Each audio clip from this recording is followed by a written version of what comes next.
Well, only on 5, a life-saving kidney transplant that almost didn't happen. The patient was in Boston, the donor was in Alaska, and churning between them, the historic blizzard of 2026.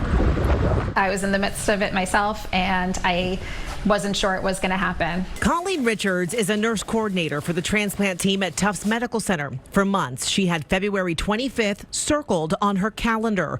That's when Kelly Nixon, on the left, was scheduled to donate a kidney to Michelle Wood on the right. And I think they get the date in their heads. It's almost like a birthday.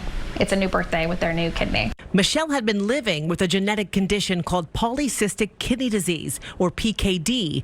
It's deadly without a transplant, so she asked friends and family for help, then learned Kelly was a match. And she was very motivated, very excited, wanted to do something to help her friend's spouse out, and she did. Kelly and her husband booked a flight from Anchorage to Boston, but found themselves stuck in Chicago.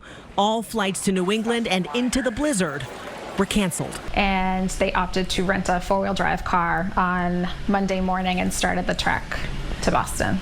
The trip would take nearly 18 hours. And I said, well, will she be here in time? Because we don't want her to directly come, get out of her car and go into the operating room. But Kelly arrived with hours to spare. It made things interesting, exciting, but routine and boring, which we like.